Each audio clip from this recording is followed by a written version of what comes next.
It's so cold. My finger was still covered in blood from when she ripped my engagement and wedding rings off. It was my own fault. I was such a disappointment that my mother-in-law locked me in the shed. I didn't get home from work in time to cook dinner or finish cleaning the house. What is she telling my husband right now? That I went back to my parents' house? That I ran off with another man? She's been trying to convince him that I was having an affair for months. The circular saw and screwdriver sat uselessly on the floor. I tried to unscrew the door handle, but my hands were shaking so much that I couldn't hold it steady. So I tossed it aside and plugged in the circular saw. I had just cut a line in the door before the power suddenly shut off. Of all the days for a power outage, not even the Cheerio would work. The battery must be dead. No matter how hard I banged on the door, no one could hear me. It's starting to get dark outside.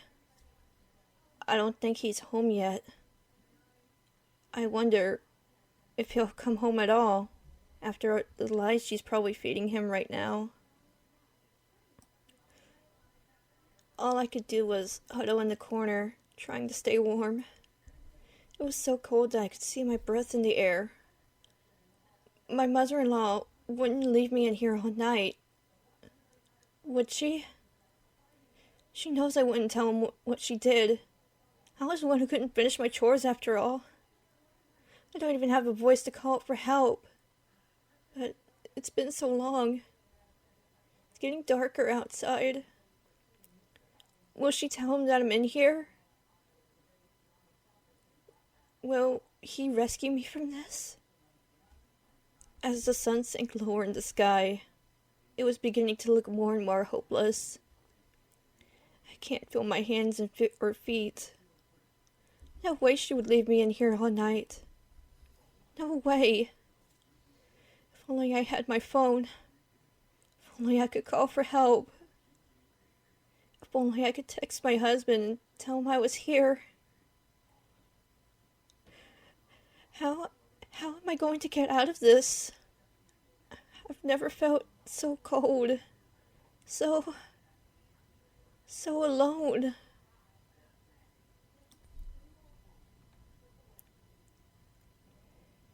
There's a light. Someone was banging on the door, but it all sounded so far away. Was someone trying to open the door? Was someone finally rescuing me?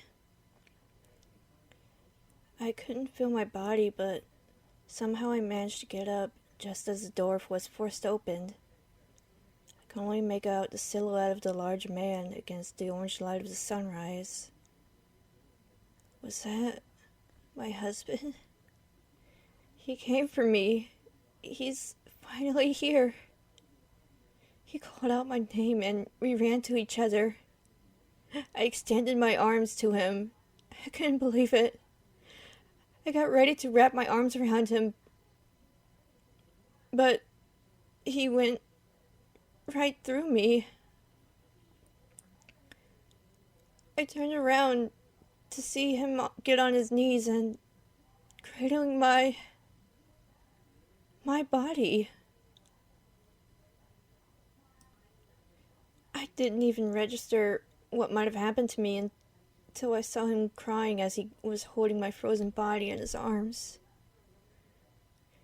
He was screaming, tears running down his face and staining his coat. No,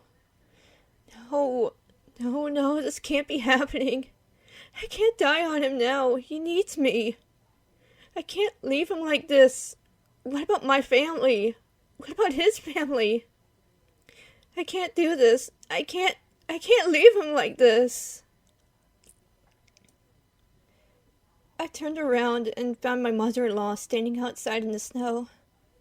She was shivering, still in her nightgown. Her eyes were wide. Was she actually surprised that I died? She locked me in here and didn't let me out. What did she expect would happen? Did she expect that her son would believe whatever she told him? If I had managed to get out, what would she have done then? I tried so hard to do what she said, stopping short of quitting my job and being a housewife. But this... I know it was my fault, that I wasn't good enough, but... she killed me. No matter how badly I was feeling as a wife in her eyes, there was no excuse for it. She killed me. My husband was still sobbing, burying his face in my body's chest as I stepped closer to him. I knelt and put my hand on his shoulder. It's not your fault. My husband suddenly stopped, and his head shot up, tears and snot all over his shocked face. He looked down and finally noticed a scratch and blood on my ring finger. Your mother took my rings when she shoved me in here. He gasped, taking my hand to take a closer look. It seemed all I had to do was think about what I wanted to say, and he understood. I have lived my entire life without a voice. It feels like a sick joke that I finally have one in death. He gently put me back down, taking his phone from his pocket as he stomped out of the shed. You told me she gave you the rings back. Why was her finger bleeding then? He yelled at his mother. Who locked her up in the shed when you were so certain that she left the house before you met me at the office?